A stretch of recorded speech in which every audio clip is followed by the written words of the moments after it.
অনেকের আম্মা আছে প্যারালাইসিস হয়ে পড়ে আছে, তাদের জন্য সুখবর আসছে, খালি কান খাড়া করেন।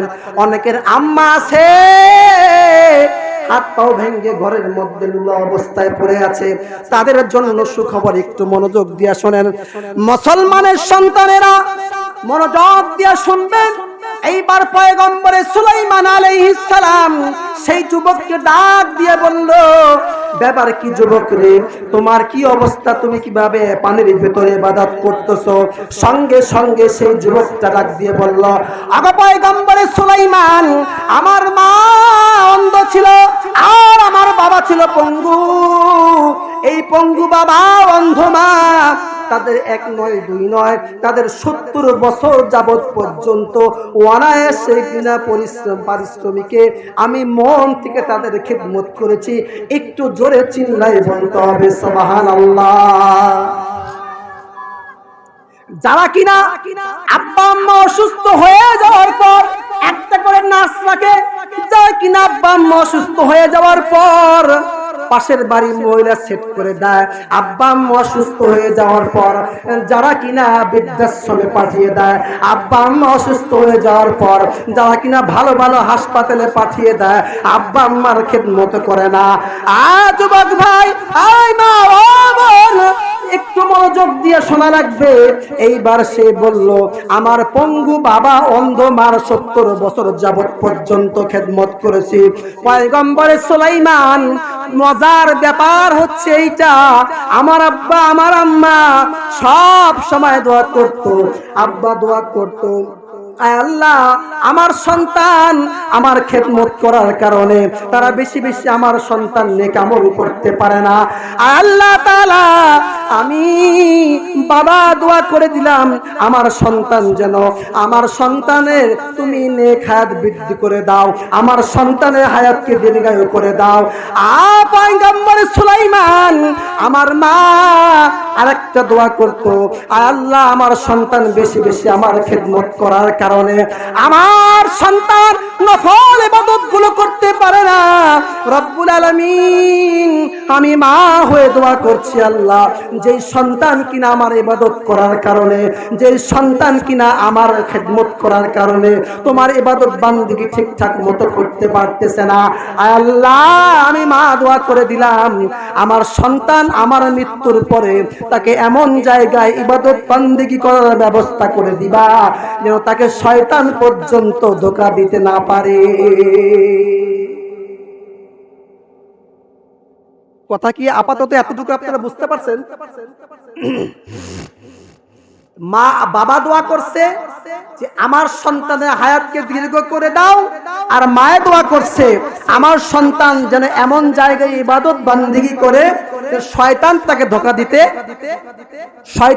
ধোঁকা দিতে না পারে। ভাই একটু প্লিজ একটু খেয়াল করেন, মুসলমানের সন্তান যখন পয়গম্বরে সুলাইমান আলাইহিস সালাতু ওয়াস সালামকে এই কথাটা জানিয়ে দিয়ে বলল, ওগো পয়গম্বরে সুলাইমান, আমি হচ্ছে হযরত ইব্রাহিম খলিলুল্লাহ আলা নবিয়্যিনা ওয়া আলাইহিস সালাতু ওয়াস সালাম, তার আমি উম্মত। হযরত ইব্রাহিম নবীর আমি উম্মত, আর আপনি হচ্ছে হযরত সুলাইমান আলাইহিস সালাতু ওয়াস সালাম। অনেকে লিখেছে 2000 বছর, অনেকে লিখেছে 2500 বছর, কিন্তু 2000 বছর আগে ইব্রাহিম নবীর জামানা শেষ হয়ে গিয়েছে। বর্তমান রানিং ছিল সুলাইমান আলাইহিস সালাতু ওয়াস সালাম। এইবার সুলাইমান আলাইহিস সালাতু ওয়াস সালাম নবী ডাক দিয়ে বলল, ওগো যুবক, আমি বুঝতে পেরেছি, তার মানে তুমি 2000 বছর বেশি সময় ধরে তুমি সমুদ্রের ভিতরে সুন্দর করে আল্লাহর ইবাদত করতেছো। কিন্তু যুবক, আমার প্রশ্ন, 2000 বছর টাটকা শরীর নিয়ে ইবাদত বান্দিগি করো, খাও কি? খাওয়া দাওয়া কই থেকে আসে? এইবার সেই যুবকটা রাগ দিয়ে বলল, হুজুর, আমি 2000 বছর যাবত পর্যন্ত আল্লাহ আমাকে হায়াত দীর্ঘ করে দিয়েছে বাপের দোয়ায়, আর মায়ের দোয়ায় শয়তানের ধোঁকা ছাড়া একদম সমুদ্রের তলদেশে পাথরের ভিতরে আল্লাহর বেষ্টনী দ্বারা আমি নামাজ পড়তেছি। ওগো হুজুর, আমার যখন ক্ষুধা লাগে সঙ্গে সঙ্গে দেখি একটা সবুজ রঙের পাখি চলে আসে। সেই সবুজ রঙের পাখির ভিতরে সুন্দর একটু করে হলুদ রঙের খাদ্য খাবার থাকে। সেই সবুজ রঙের পাখিটা তার মুখের ভিতরে থাকা সেই যখন হলুদ রঙের খাদ্য আমার মুখের মধ্যে ঢুকিয়ে দেয়, সঙ্গে সঙ্গে এই দুনিয়ার সমস্ত খাদ্য খাবারের স্বাদ, আল্লাহ মজা, তৃপ্তি আমাকে সেই খাবারের মধ্যে দিয়ে দেয়। তার মানে সেই জান্নাতি পাখি তার মুখে করে হলুদ খাদ্য যেটা নিয়ে আসে, সেই খাদ্যটা হচ্ছে জান্নাতি খাদ্য। সুবহান। সঙ্গে সঙ্গে সুলাইমান আলাইহিস সালাতু ওয়াস সালাম বলল, যুবক পানির ভিতরে থাকো, তোমার গায়ে কি পানি লাগে না? বলল, পয়গম্বরে সুলাইমান, আমার গায়ের মধ্যে কোনো পানি লাগে না। পয়গম্বরে সুলাইমান, আমার কোনো শীত লাগে না, আমার কোনো গরম লাগে না, আমার কোনো ভয় লাগে না, আমার কোনো শঙ্কা নাই, ডঙ্কা নাই, চমকা নাই, ঝঙ্কা নাই। আমি একমাত্র কেবলমাত্র শুধুমাত্র দিল খুলে অন্তর খুলে শয়তানের ধোঁকা ছাড়া পিওর খাঁটি এক নম্বর দেশি সহি আমি আল্লাহর ইবাদত করতে থাকি। বলেন সুবহানাল্লাহ।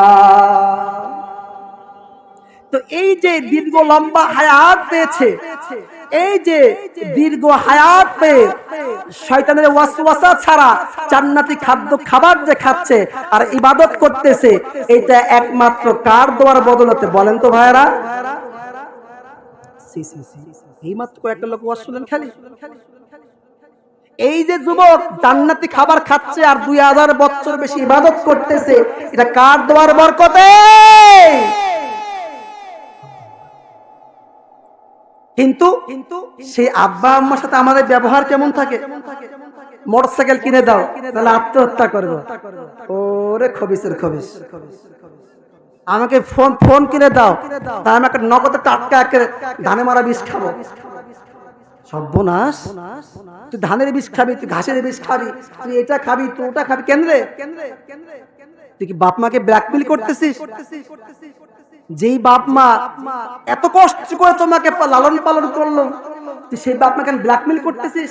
তোর লজ্জা থাকা দরকার, তোর শরম থাকা দরকার। একটা বাপ মা কিভাবে তার সংসার চালায়, তুমি সেটা আগে পিছে হিসাব না করে ডাইরেক্ট বলতেছ আমাকে মোবাইল দেওয়া লাগবে, আমাকে পালসার দেওয়া লাগবে। এমন কেউ করবেন না, এমন কেউ করবেন না। মনে রাখবেন, আপনি দুনিয়াতে স্বাবলম্বী হতে চান, আব্বা আম্মার খেদমত করেন। যার আব্বা আম্মা বিছানায় পড়া আছে, যার শ্বশুর শাশুড়ি বিছানায় পড়া আছে, যার আব্বা আম্মা প্যারালাইসিস, বলে দিচ্ছি লিখে নেন, বলছি লিখে নেন। যার আব্বা আম্মা প্যারালাইসিস, অসুস্থ, বিছানায় শুয়ে আগামুতা সব বিছানায় করে, এমন আব্বা আম্মা যার বিছানায় শোয়া, এই আব্বা আম্মার খেদমত করে, এই আব্বা আম্মার মুখে হাসি ফুটিয়ে এই আব্বা আম্মার কাছ থেকে যে দোয়া নিতে পারবে, তুমি যদি মনে করো আল্লাহ এই গোটা দুনিয়া ভর্তি আমার সোনা চাই, আমি খালি তোমাকে বলে দিই, তুমি তোমার আব্বা আম্মার খেদমত মনোযোগ দিয়ে করো। তুমি যদি আল্লাহর কাছে এই গোটা দুনিয়া ভর্তি সোনা চাও, আল্লাহ তোমাকে এটাই দিবে। সুবহানাল্লাহ বলবেন না? কিন্তু আমাদের মধ্যে নাই। তো যাই হোক, সর্বোপরি কথা হচ্ছে আমাদের এটাই যে পিতা মাতার খেদমত করতে হবে।